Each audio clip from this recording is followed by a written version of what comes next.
Hello guys and welcome back to another FPL video. Today I have for you a very different type of content. I will be sharing with you what I've learned in my first year of being an FPL content creator. This is the second year that I've taken FPL seriously and the first one as a content creator. I've made several mistakes doing content creation and I'm still making them, but I learned several things that I want to share with you. I've prepared 5 important tips that you can follow if you decide to start your journey or you are already on your journey. So stay tuned up until the end to hear all the tips. And now let's go into the video. The first tip that I want to share with you is very simple. It is to be consistent. You say that this is obvious. Yeah, I thought that this is obvious as well, but hear me out. At the start of the season, when I was first making my first steps, I was trying to upload 2, 3, 4 videos per week, which is impossible for me to maintain during the whole season because this is not my full-time job and I want to have a social life. I'm doing this as a hobby while helping others out because this is a passionate topic that I want to speak and I want to share my knowledge that I learned through the game and my knowledge of football, which I consider very high because I'm watching and being involved with football for over 15 years. So I consider myself pretty good at it, and or at least the theory part and how the teams play and who the best players are. But being consistent was the most difficult for me because I was traveling, I was doing other things, I had projects from my work, I had projects from uni, I had a lot of things on my mind, and staying consistent was one of the most difficult things that I had to conquer to become better at FPL content creation. I'm trying to upload at least one video per week and sometimes two. Being consistent means that you go into some kind of schedule and you break it only if you have to, meaning that at least one video per week is the minimum for me. That is the whole minimum. If it's short or long content, if it's a team selection or a best team selection or something like that or something different, at least one video per week. Other content creators are uploading 4 to 5 videos, which is very good number, but this is their full-time job or they have more time on their hands or they're maintaining their lifestyle better. But for me, for the start, one video is good enough to build up that audience to watch the video, to build up my people circle, to say. I have very good viewers that are often commenting on the video, and that helps me a lot because I want to give them personal advice, not say my opinion what on the things, but advice for their team. Sometimes I manage to deploy a second video for a week when I have the time, but staying on track for your schedule is the best way to go forward. Be consistent. That is my tip and my advice. Don't try to be like the others. Upload with your speed, but be consistent with your upload because when you build audience expects something from you and that community expects something, and don't disappointment because they will leave and they will go and be community with someone else, and you want to keep growing the people in your community and increasing more and more not only subscribers number but community and interactions with people, which is the most important thing with being a creator and an FPL creator especially. The second tip is something that I did not consider for a lot of time, but that is to stream. Streaming in FPL is pretty important because this is one way to interact with your viewers. They are joining the stream, they're starting to interact with you, ask you questions for players to pick. They can give you different topics to speak about. It gets better and better. That is something that I want to improve on for next season for sure, because I streamed only once and it was amazing, but my schedule didn't let me stream for more because I'm working and the FPL deadline is right around where I finish my working hours, and if it's not a Saturday deadline, if it's Friday it's difficult for me, if it's Saturday I had to do other things. And yeah, I will try to be more consistent and I will set a goal to do at least 10 streams next season, because 5 people joined my stream, but I interacted with all of them. They became my subscribers, they joined the community, they started watching my videos, and I grew my audience. This is how a lot of people are growing their audiences. You can always discuss anything with them, you don't have to hide anything. I don't like to hide my team or something like that. If they want to copy me, copy me. I don't care if this is their way to play the game. I don't like to copy anyone. Maybe I have a similar team with someone, but at the end, I've not finished with someone with the same team on the same rank, even though my rank is not as high as I imagined and wanted. I'm pretty confident that next season I will try to improve, and with improvement will come more and more viewers because everyone wants to watch the winners, and you have to remain consistent and to start streaming. If you're other type of content creator and you're here only for the tips, if you're gaming content creator, streaming is very good because you increase watch hours that way for your channel, and you increase community and community interactions, and that for your community is the most important because they will tend to watch again and again because they know that they have some kind of connection with you, and having that connection with someone over another monitor is pretty good because I know the most popular content creators cannot answer to everybody because there are a lot of people there. Around 5 to 10,000 people watch their streams. But if you can build a core community that you can rely on, it's always good. So please, if you have the time and have the meanings, stream. You generate a lot more confidence speaking in front of a camera and a lot more viewers to watch your streams and videos and even shorts. Next up for me is the most important thing, and it is to block white noise.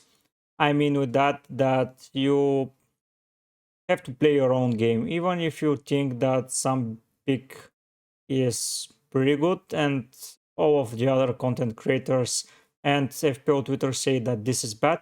You can go for it if the stats support it, or your gut says, or your eye test says that.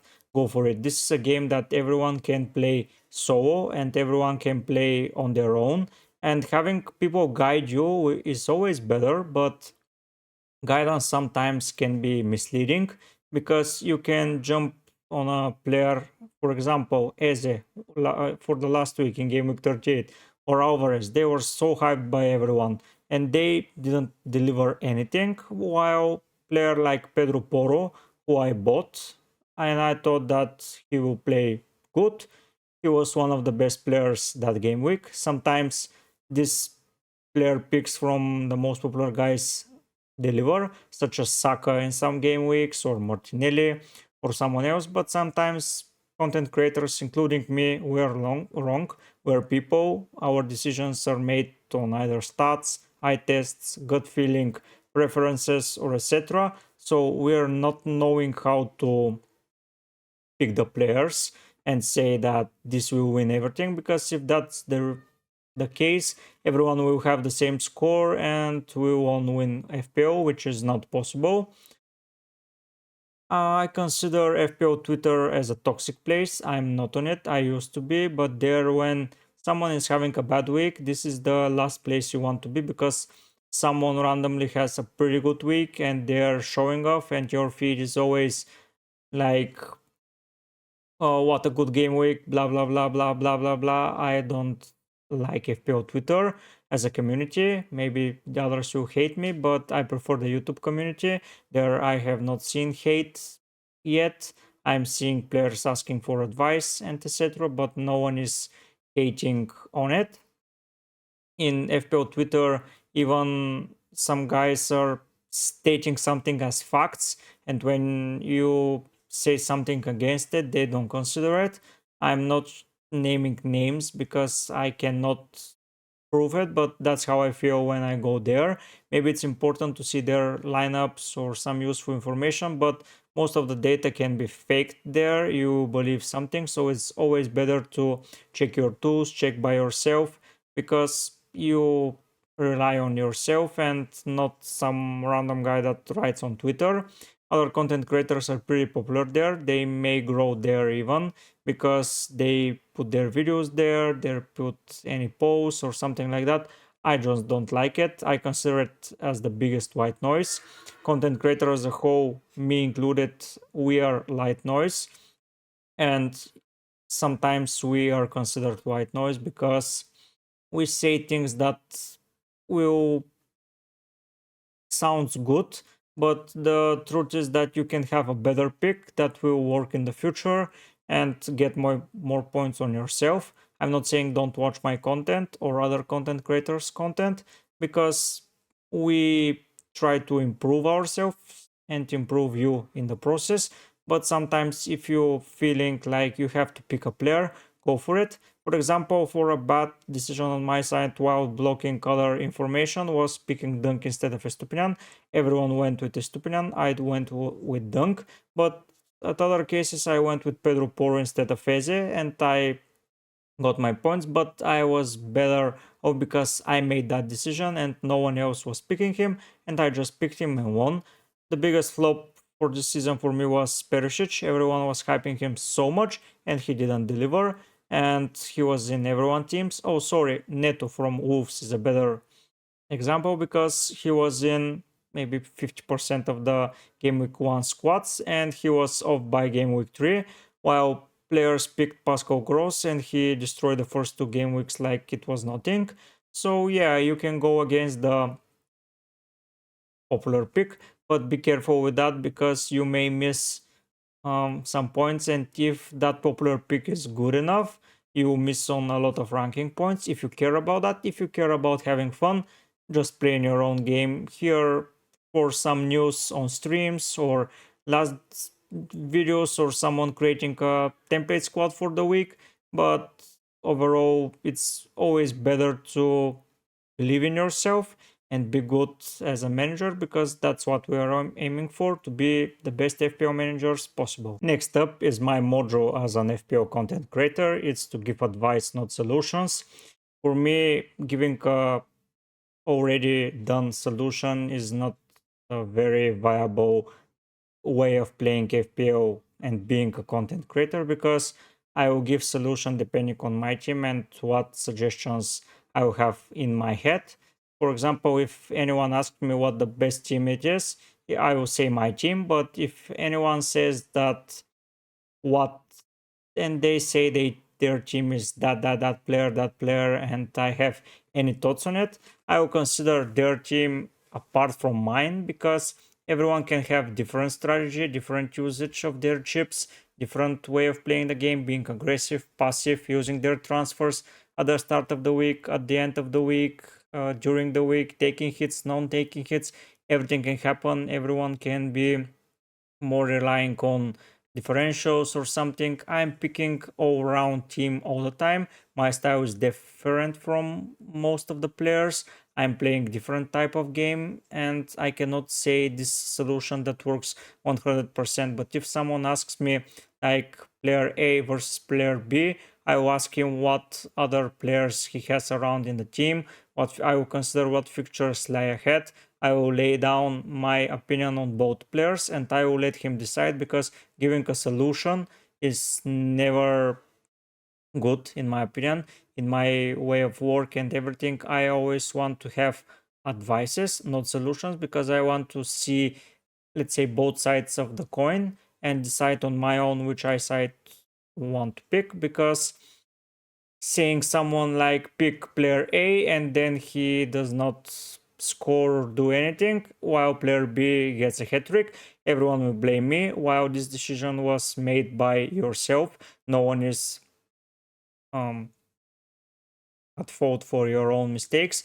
If you decided to listen to someone, it's your own fault. It's not the one that's the guy that sent you their advice or their solution. They have their solution, it's working in their head.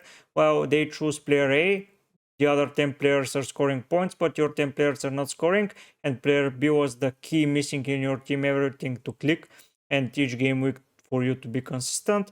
And you're now with player A and non points, while I'm with player A as well, but with points from different guys. So yeah, I'm always trying to give advice.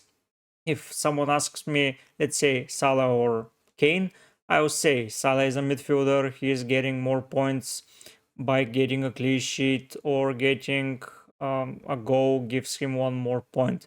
On the other hand, Harry Kane is a forward. They get better bonuses.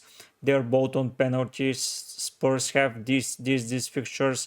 He's participating in 60% of their goals, while Salah is not in form, because Liverpool will play a very defensive side and he will have problems penetrating it because he enjoys playing at high speed, while Hurricane can always find a solution to score a different type of goal, and he is good with his head. He is a focal point. He can get a lot of assists because he's centrally and blah blah blah. And then he'll say, okay, I want to have the Kane input in my team because I have other players that are scoring from counter attacks and are having a better fixture. So let's put Kane and let's try to glue everything together. That's one example. But if someone asks me, I do that for every question. So feel free to ask me anything during the season. I will always try to give you my advice and my opinion on the players, but I will never give you a solution like pick Kane because I don't know what other three strikers you have in your team or five midfielders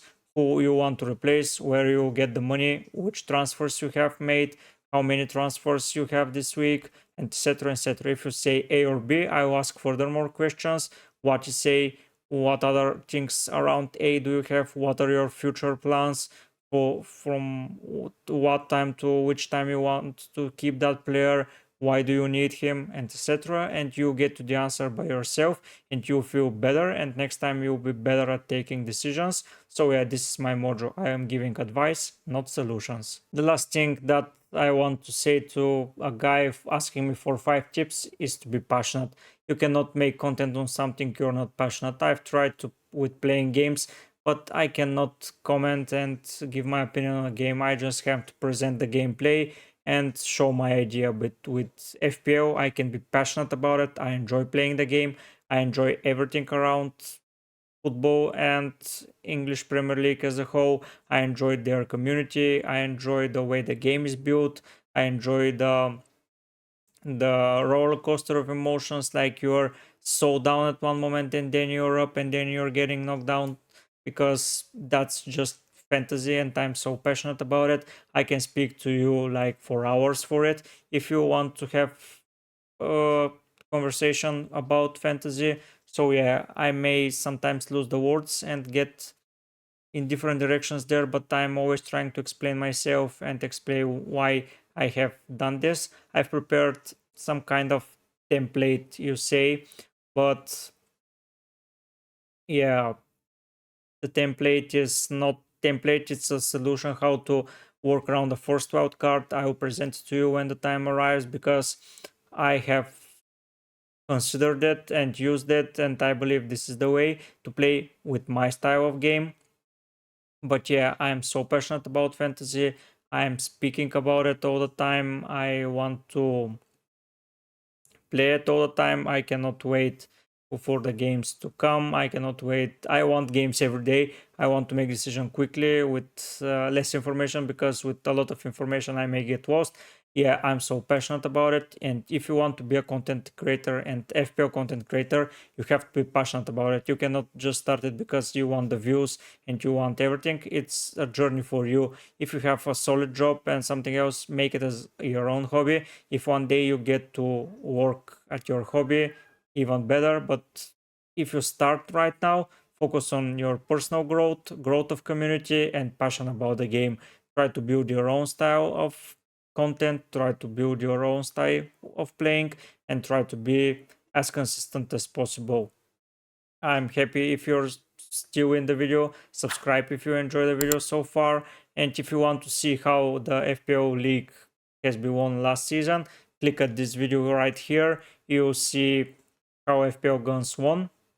But for now, guys, I'll be heading out and I will see you very, very soon. Bye.